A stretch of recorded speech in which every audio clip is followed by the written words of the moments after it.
Thank you for joining us in Finding God in Video Games. Today's Rewind, we're taking a look at Plants vs. Zombies. And I will say I have a special place in my heart for the original title. I know there have been a few new releases that took the brand into a different multiplayer shooter direction, but the original for me had all the elements of the gaming experience that I was looking for. Fun and simple gameplay with a hook that allowed for experimentation and multiple ways to win, which could be enjoyed alone or with a partner. I remember the exhilaration of the combination of impending doom as zombies marched tirelessly onwards towards my little floral defense array. So I worked with a partner to balance the need for continuing resources, which were my sunflowers, with the demands of an effective defense and offense, which was the pea shooters and the melon catapults. As we each passionately explained to the other the demands of our needs in the heat of the battle, the sight of the final combatant being eliminated just in the nick of time was a feeling of relief mixed with satisfaction, working out yet another solution by the skin of our teeth, or I guess by sunlight, as it were. There's a good reason that I'm the one that's entrusted with the resource development of planting and protecting sunflowers rather than building a defensive barricade. See, I have a great deal of difficulty investing into items that are one-time use or meant to be destroyed. Maybe it's just because I'm a really frugal person, or maybe it's because I have a sense of empathy towards a plant that's just about to be offered up for the cause of saving us, but the concept of using resources for something that is simply an obstacle that slows down invaders, it's kind of hard for me to embrace. I understand the potential impact that each of these plants will have on the battlefield, but when playing by myself, I tend to proceed with a very safe and consistent approach that involves the least amount of plant loss or resource use. My co-op partner, on the other hand, plays much more aggressively, uses a strategy that typically involves greater risk, but higher reward. While our combined efforts have proven very successful, inside I still have a difficult time committing to intentional sacrifice as a battle strategy, regardless of the success rate. I'll confess that it's hard for me many times in life to understand why the terrible things happen in the world, and many times to people I would hope would be under some form of protection from such tragedy, when innocent people suffer, when children are hurt, when even the God-fearing feel the pain that in this world that we all share.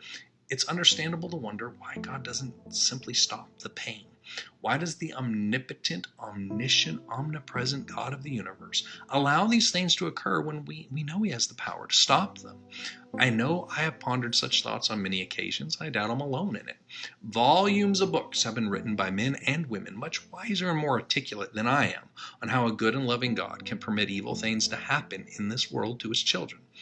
But I do believe a very simple yet profound principle can be understood in what occurs in the tiles between a group of plants defending their lawn from the undead who would wreak havoc if they are not repelled at any cost.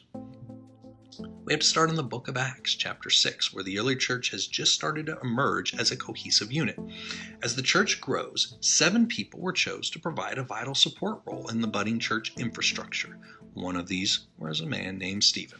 His story doesn't last real long, just 2 short, impactful chapters in which he goes through a process of being falsely accused, given a sham of a trial, and then summarily executed by the same religious organization that had just shouted, "Crucify him" at Jesus a few months prior.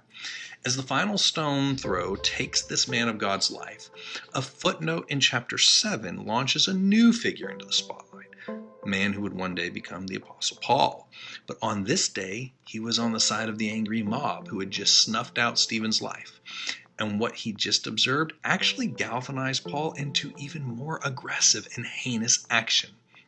As if the death of this good and innocent man wasn't enough for the young church to absorb, this was a launching point for a crusade of persecution against the followers of Christ.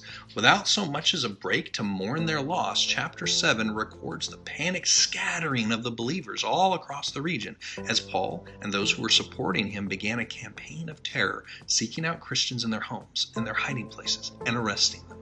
But what appears to be a failure on the part of God to protect His sheep from attack was actually all part of His plan to spread the good news of Christ throughout the world. See, it was through this threat that the message of Jesus was now being dispersed to regions that would never have heard it otherwise.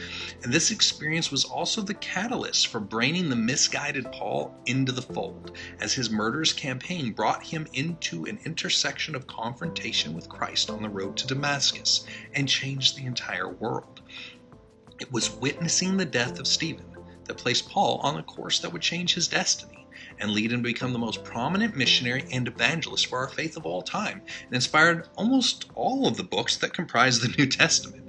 It was the necessary but painful sacrifice of one life that launched all of these actions into place, saving millions of souls in the process, mine included. There are parallels in Stephen's death to the crucifixion of Christ, and the reality is that the message of the gospel has in its foundation the blood and sacrifice of all who have gone before us. It's in the DNA of our belief system, and it is through this that the kingdom advances. The paradoxical nature of pain and sacrifice, giving way to new life and joy, is observed in every time a seed is planted and dies to become something more. Every time a mother endures the pain of labor to add a new soul to our planet. Every time a believer's hard-earned testimony inspires another to join the faith. Stephen's life was not wasted.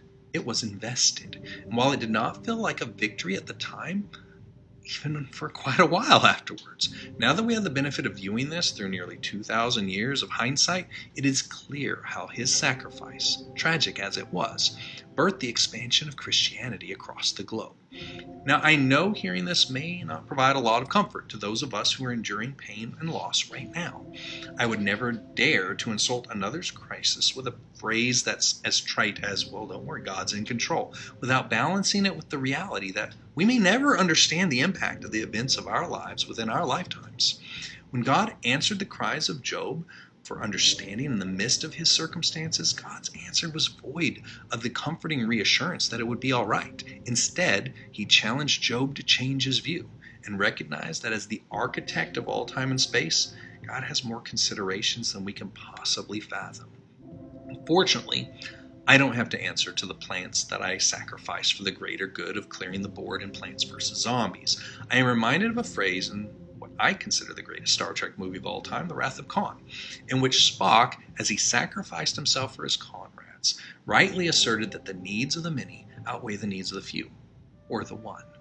The needful placement of a plant, even if it involves its demise, may stem the tide of the invasion and ultimately be the turning point in victory for the entire team, even if the plant that held that critical role never gets to participate in the celebration. There are no easy answers for why so much suffering exists, because we lack the perspective that will provide clarity to why things happen the way they did. The message of Jesus, of Stephen, or modern-day martyrs for their cause, such as Dr. Martin Luther King, are all solidified in the value of the sacrifice that was made to give those messages. So I hope this inspires you to look at the world through the eyes of what has yet to have been revealed, to see that the losses we all endure serve a higher purpose than our finite lives on earth may ever reveal.